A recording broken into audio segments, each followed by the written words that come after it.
welcome to another podcast, Mindset, Money, Success.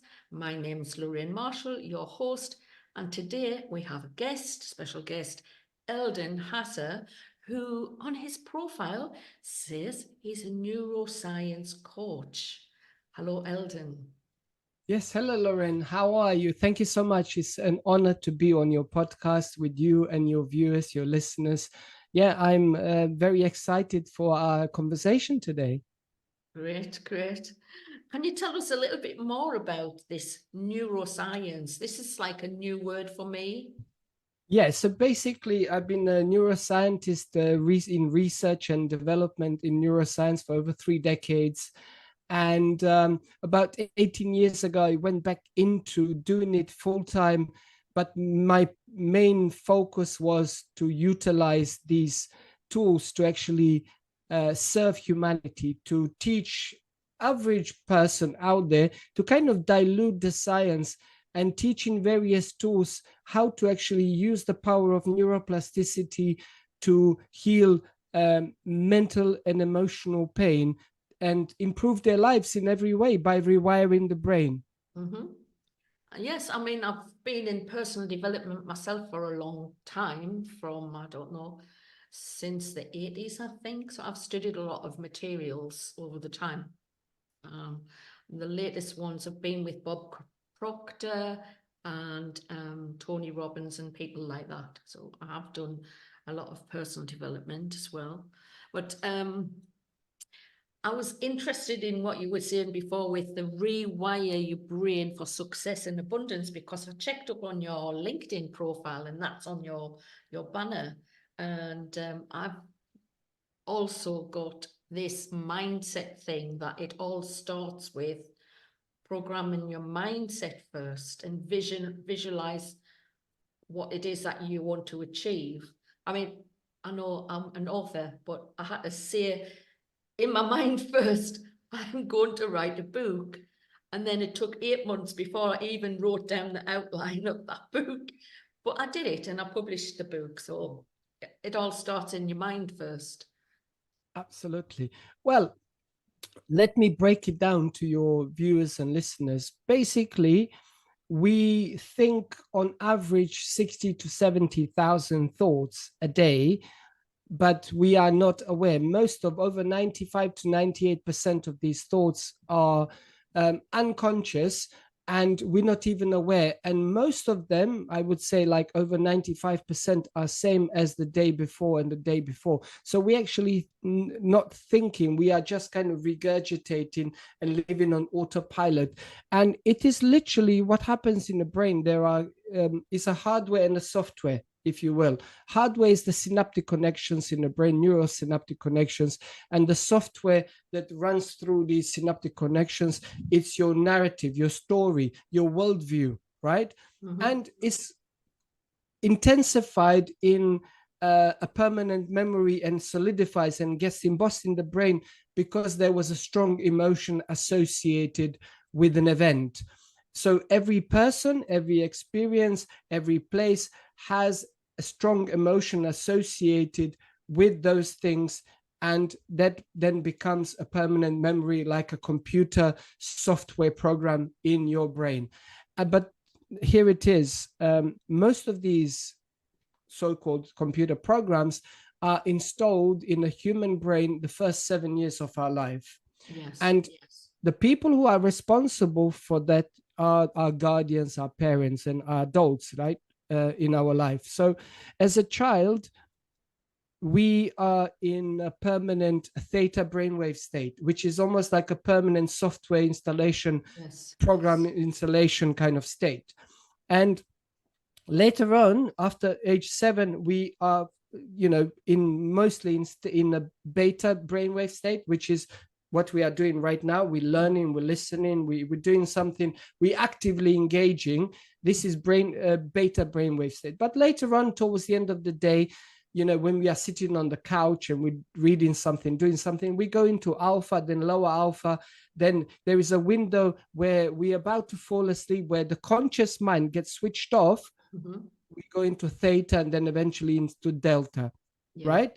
So why is this important to know is that As an adult, the subconscious mind learns through repetition. And the way you do it is you actually have to self-induce trance state through self-hypnosis, through meditation and various other techniques to actually change your brainwave state from beta to alpha to theta. And when you are in that low alpha into theta, now there is a door open to your subconscious mind.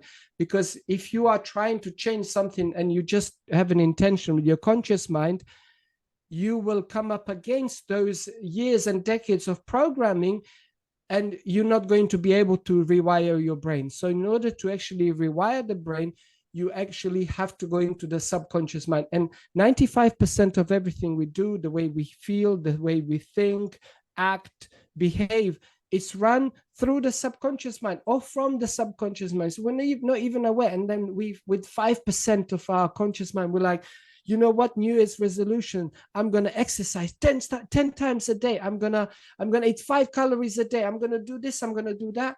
And guess what? First week of February, all your New Year's resolutions are out of the window.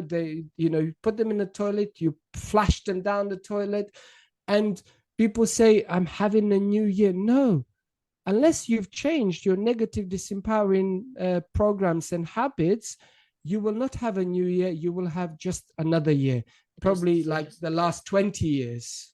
Yeah, just repeat on a cycle over again. Like a hamster on a hamster wheel. Yeah, if it's not year by year, it's in cycles of like 5 years or 7 years or 10 years.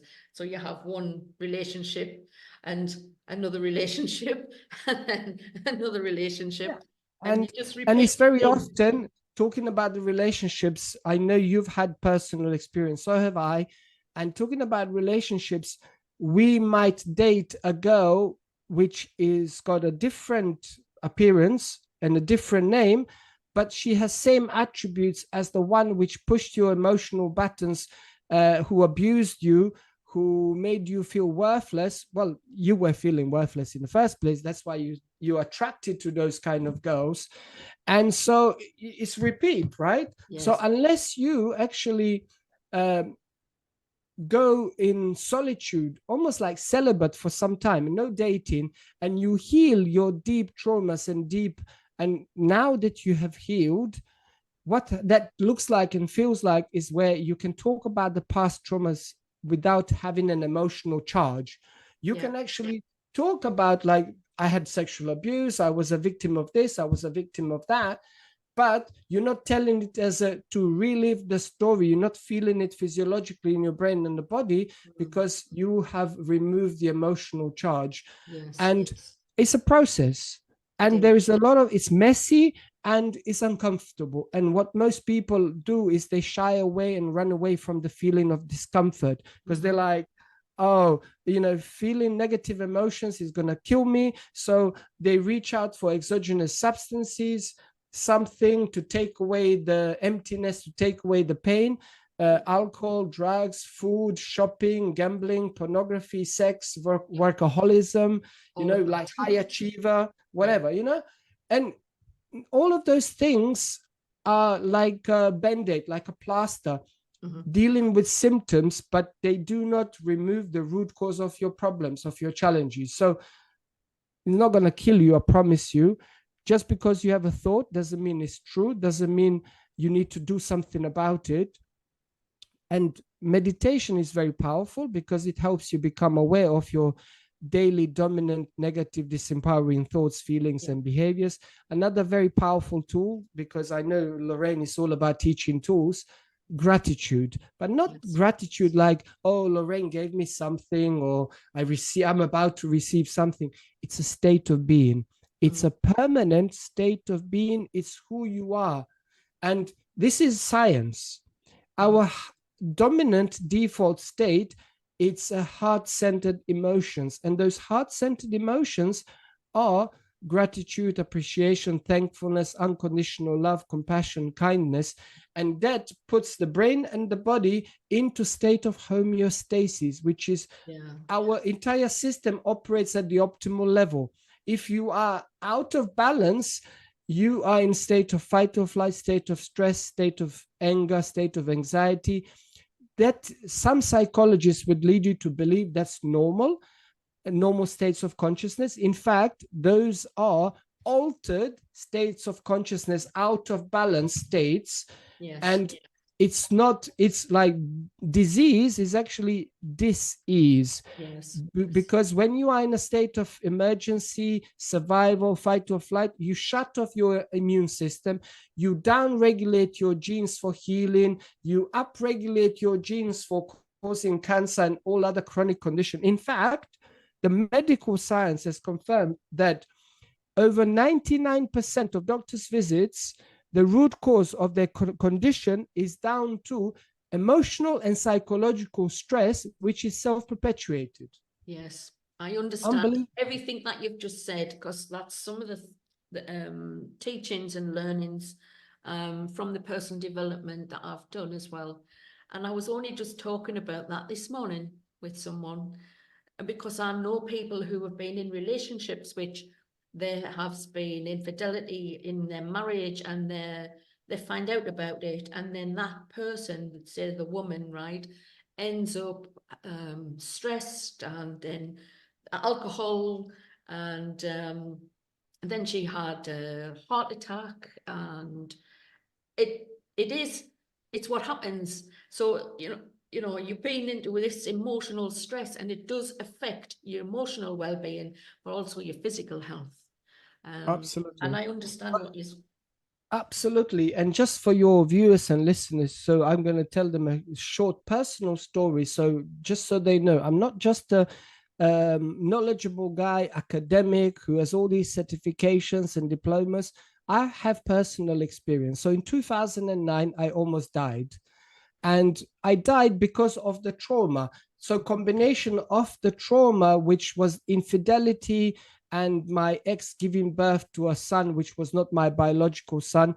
I was raising him like my own son for 2 years, and I contracted some sexually transmitted infections, only to find out through hiring a detective that she was having a 5-year affair.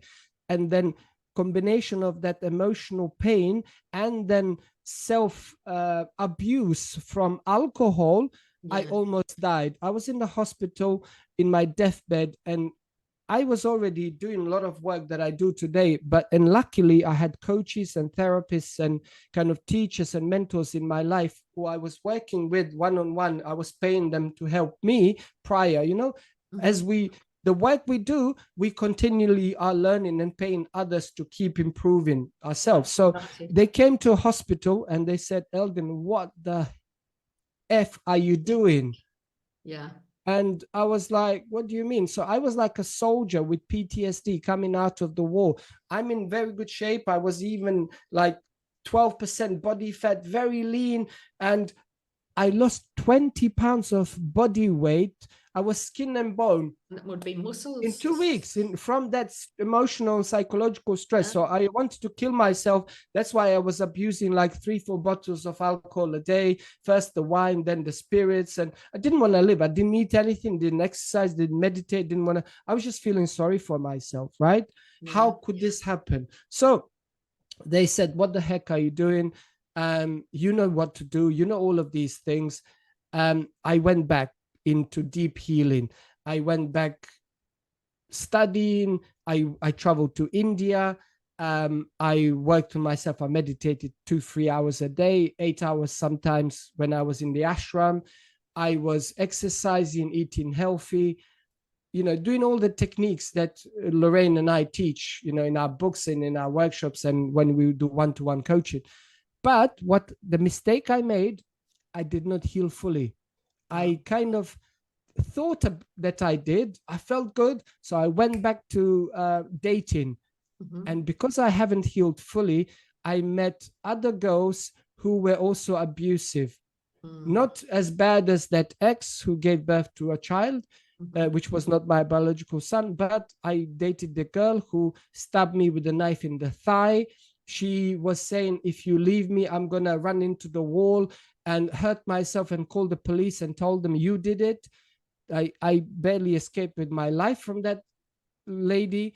And then on the rebound, I found another girl who she was nice to me. So I was like, finally, and she was not very nice. I don't want to put like bad words and bad labels on any human being, but I was a victim of domestic violence from that. And then that was like a wake up call.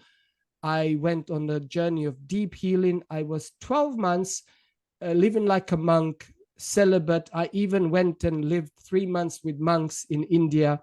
And I really did healing. And what that felt like is that I felt sense of wholeness, sense of freedom. I felt the sense of unconditional love, sense of happiness, like that I don't need anything or anyone externally to be happy, to feel whole, to feel sense of freedom, and also to feel sense of abundance. That was all oozing from inside of me, regardless of the circumstances. So then I attracted my wife. 10 years, over 10 years now, we are living honeymoon period every single day, and she is the female version of the healed, complete person as me.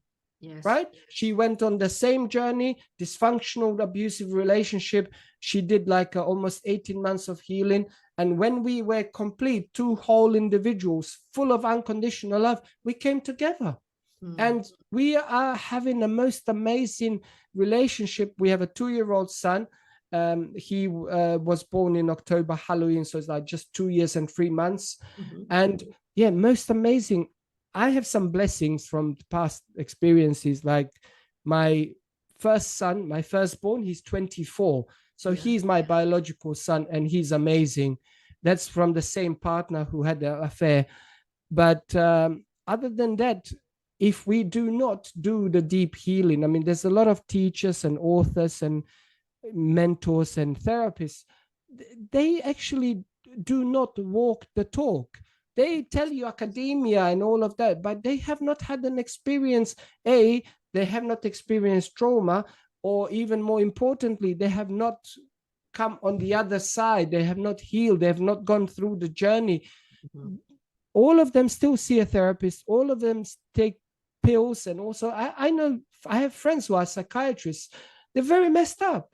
They do all kinds of, they've been working for 20, 30 years. They're alcoholics, they're drug addicts, prescription drugs, cocaine, all sorts of things, because the modalities they use for the clients and they try to apply to themselves, they don't work.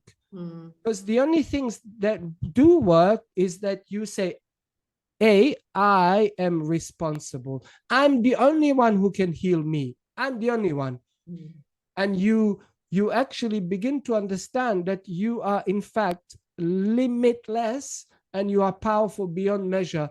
And you have to go on a journey of feeling unconditional self-love in every cell of your being. Forgiveness is very powerful. Gratitude is very powerful. And you look in the mirror and you say a couple of things, 7 things you are proud of yourself for. You look in the mirror and you say few things you forgive yourself for. Before you can forgive your ex who cheated on you, who sexually abused you, or anybody, you need to learn self-forgiveness. Because trust me, as much as you're trying to be angry and kind of living in that resentment and anger towards someone else, you're probably doing that 1,000 times more to yourself, about yourself, because we've been programmed to look for faults, to self-criticize, to I'm not good enough. How could I be so stupid? When I was 7, I made that mistake. When I was 12, excuse me, the new data out of United States of the study on memory. You know what they found out? That over 50% of the memory that we believe that we talk about today isn't even the truth. We make things up to stay in that emotional state of victimhood, of learned helplessness. Like, oh my God, this happened. You have no idea what happened to me. But the problem with doing that all the time and living in that state, not only that you say, I'm a victim, I cannot do anything about it, you are physiologically reliving the trauma in your brain and body in the present moment. So zip it. A, stop talking about it. B, say, I am responsible. Yes, given this happened to me. But what you do unconsciously, you are reliving the memories of the past, putting them in the present and projecting them into the future as a worst case scenario. And now you're on guard. Your heart is closed. You are living in perpetual state of fear. Like it's about to happen again. I don't trust anybody. You shut off your immune system. You shut off any production of genes for healing. You are actually causing your own conditions like diabetes, cancer, heart disease, Alzheimer's, and all other serious conditions, because you are in this state of being. So the guy might have even died, the guy who abused you 30 years ago, and you live in a state of guilt, anger, resentment. What's that doing to you? It's not benefiting anyone. It's like to live in that state, really, is it? You're drinking the poison and hoping someone else is going to die. That's literally what's happening to you. That's it. And it's very important to do the journey of self-healing. Yes. And you can apply various modalities. And I would say to anyone, if they say, okay, so what do I do? I'm a pragmatic person. Well, you start the day the night before. Like literally, because what most people do, they fall asleep thinking about their problems, and then they marinate and ruminate in this negative juices of worry, of guilt or resentment, anger, shame for 6 to 8 hours. And they wake up in the morning, they're feeling unhappy. They wake up with panic attacks and they say, here we go, just another day. I'm going to have another day. And it's like autopilot. So here is what you do. You consciously and deliberately choose to 5-10 minutes before you put your head on the pillow, you choose to count your blessings. Think about all the things you are grateful for, but evoke these feelings. Don't just repeat like a parrot.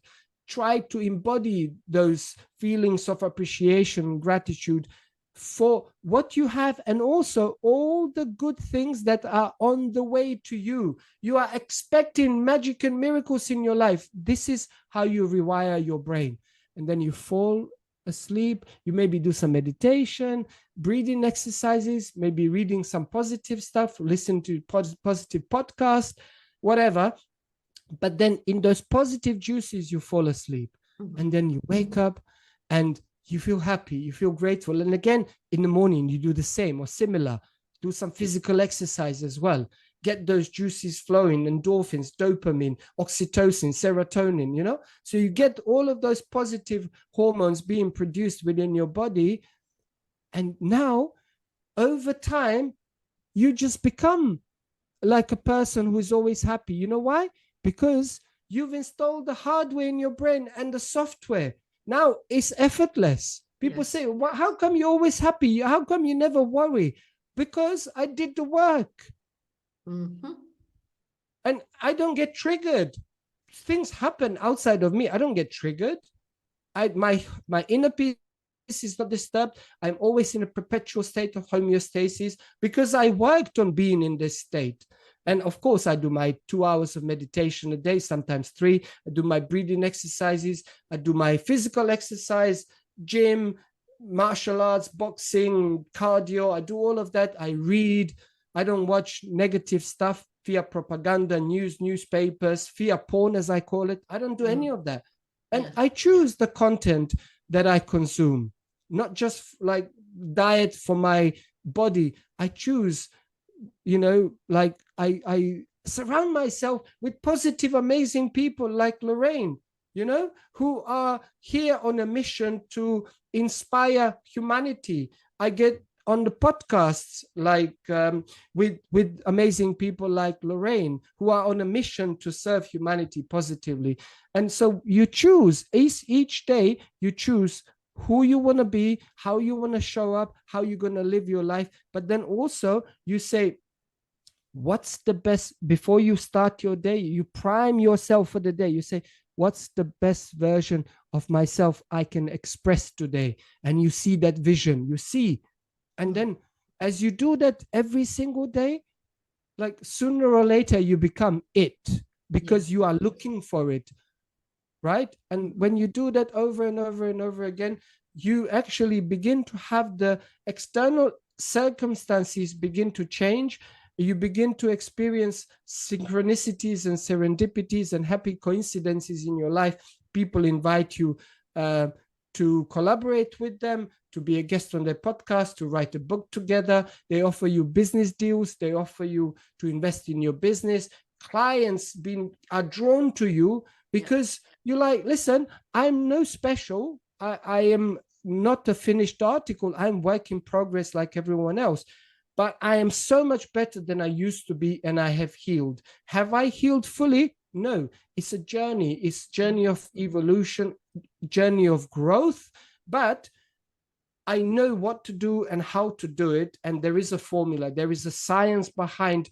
And I'm going to help you to build a model of understanding what you are doing and why you are doing it. So then you will be inspired every day to choose to apply every day.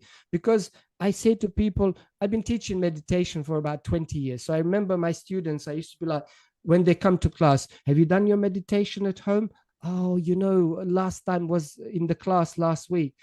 And I said to them, why? Well, I got a bit of like ADHD. I can't stop, like my mind is racing. I'm not good at meditation.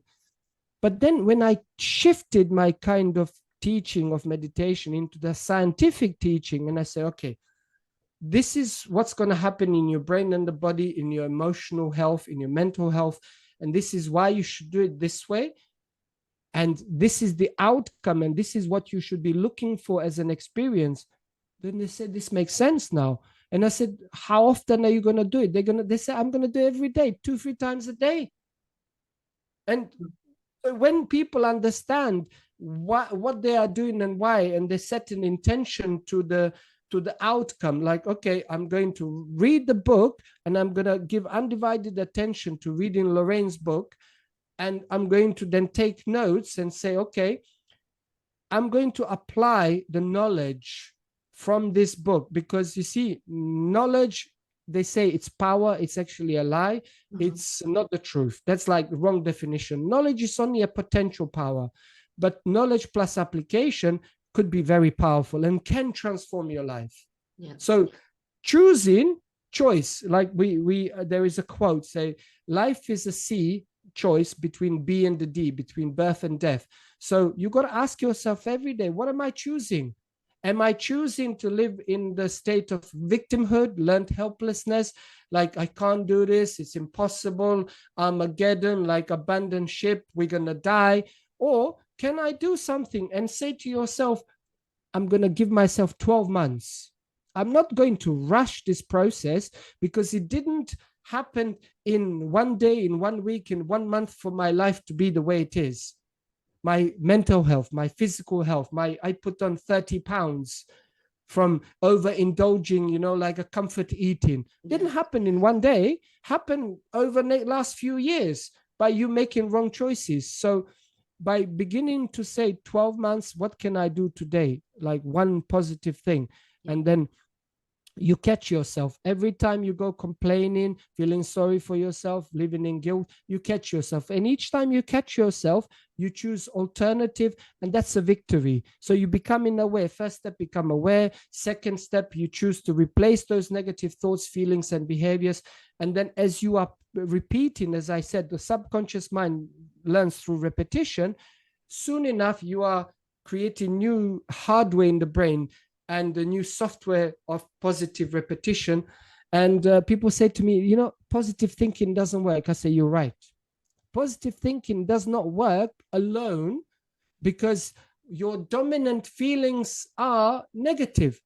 And what you are experiencing in your external circumstances is directly linked to how you feel. So you could be doing positive affirmations, positive thinking, have this smile on your face, like I'm confident. But what you're external experiencing is basically linked directly to your negative feelings, like feeling sorry for yourself, feeling inadequate, lack of self-love, lack of self-worth. And unless you shift the these negative feelings and get them to align with your positive thoughts and positive intentions is going to be fruitless. Mm-hmm. I understand everything that you've said there. But the key is, understanding is one step. Second step, to embody, like a lot of people, you mentioned some authors, and maybe you've been to some events and workshops. For your audience, you can say, I know all the quotes. I love this quote. I love this book. I love Tony Robbins. I love Bob Proctor. I know this. But none of those things work unless you embody that knowledge to be your truth. Yes. And how do you embody as an adult? Through repetition. So you take Lorraine's book and you take a few lines, a few paragraphs, maybe a chapter, and you say, okay, this is relatable. This makes sense to me. Now, how can I apply this knowledge in my life? And you give yourself some time. And that's how you change your life. You embody, you evoke those things in every cell of your being. If you don't do that, it's not a self-help, it's shelf-help. They're just sitting there pretty on the shelf. And, like you are a collector of all these things, which is collecting dust, but nothing in your life has changed. You've got to take the action as well as read or learn, and then the action has to come with it. And like you said, it's repetition. I was doing meditations back in 2021. It took me 8 months to come from grief to come forward. And I was in a state of like, I want to do something to make a difference in what I feel. So I started a channel on YouTube, and I was doing 5-minute short affirmation videos, just one a week, because I was new to everything. The YouTube, it was all just a learning curve. And just from recording those, I found one and I wanted to repeat it every day. And I started repeating this affirmation every day. And as I was doing that, like you said, the synchronicities were happening. Like somebody came into my life and wanted to help us to do something in the garden. And then they brought me some fresh vegetables. And I'm like, what happened just then? Everything was just coming in. And then I was like, there was some money that was owed to us. And then I got this check for over $1,000. And I'm like, what happened then? I was in a space where everything had been so negative, I was in fear, and it was just terrible. But like, as I started to practice, I realized how the things were coming in. And that was just one like that, That's beautiful to hear. Thank you so much for sharing, because you see, the viewers and listeners, they need to understand that, you see, when we are in the experience of like kind of darkness in the tunnel that we cannot see the light, it's difficult to kind of comprehend what Loraine and I are saying. But trust me, we are not extraordinary. We're just ordinary people who have done the work. And if we can do it, so can you. Anybody can do it, and we actually are wired. Our brains and our bodies have innate capacity to achieve those objectives. If you get out of the way, you get out of the way of, just try, just do one thing, like people get overwhelmed. I use the brick lane analogies. Like people get overwhelmed by, they want to build like 100-foot wall with like a 20 feet high. And I said, if you focus on just one brick each day, to lay that one brick as perfectly as the brick can be laid, and then soon enough, you'll have a wall. And then day 2, you check the first brick, and day 5, you check the other bricks. Are they still perfect in alignment? And you keep focusing on that one thing. So you focus on, okay, can I go for a walk today? I haven't exercised in a while. Can I go for a 10-minute walk? Okay. Tomorrow, can I go a bit faster? Do a longer distance in those 10 minutes? Can I maybe incorporate like a couple of minutes of a light jog? You don't have to join the gym. If you want to, if that's what you prefer, go to the gym and go to a class and personal trainer and whatever. But if you have not done anything, start with something. And then soon enough, don't expect yourself to run a marathon first week. If you do want to run a marathon, it's going to take you good few months to build your physical strength and capacity to be able to run it. And that's with everything, as you said, meditation, affirmations, and Yeah. Even if you as you journal on change a your morning. energy, you change your inner energy, your outer circumstances begin to change. And that's the key. If you don't change your energy, nothing in your life will change. And energy, for the viewers and listeners, I'm going to tell them scientifically, that's actually combination of your state of being, which is how you think and how you feel. That's your state of being. And this state of being is literally emitting electromagnetical energetical frequency. Yes. And when you combine the intention, which is the thought, with elevated emotion, which is your positive energy, you are emitting that. And you are also, human brain and body is also a transmitter and receiver. So when you are sending that energy, it carries the information. And what are you sending out? Are you sending positive expectations of your good life, of your happiness? People are going to pay you the money they owe you, that you're going to find love, that you're going to be happy and healthy? Or are you sending out undesirable experiences that you are planting? Actually, when you do that, you're planting the seeds every day. And you are not collecting the harvest on the same day. So if something today is not working in your life, trust me, you were planting the seeds 2 weeks ago, 4 weeks ago, 3 months ago, and today you're having those experiences. So be careful of what you think and what you feel, and how you think and how you feel. And if you can catch yourself and choose to change them from moment to moment, and you self-regulate your nervous system, you self-regulate your emotional state, then you will feel empowered and you will feel like you are in control of your life. Yeah, it's that is what you've said, brilliant, because I resonate with everything that you've said there. I don't know what's going on. Thank you so much. Only got just a minute. Well, we are almost up, but for the viewers and listeners, you can find out a lot of information about me on social media. eldinhassa.co.uk or eldinhassa.com. So my full name .co.uk or .com. I write articles for various newspapers and magazines like Mirror, Metro, Lad Bible, Women's Health, Men's Health, OK Magazine.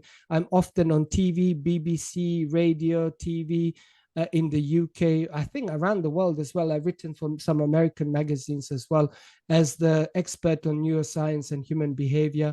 And so a lot of resources on my website. I have a podcast, The Human Experience. I'm an author of a book as well, which is behind me. And so if you need anything, reach out to Loraine or to me, DM me. I'm happy to help you. And I also host retreats and workshops, and I have online courses as well. So go to my website and you can find out a lot about me. So thank you so much, Loraine, and to all the viewers and listeners. Thank you very much.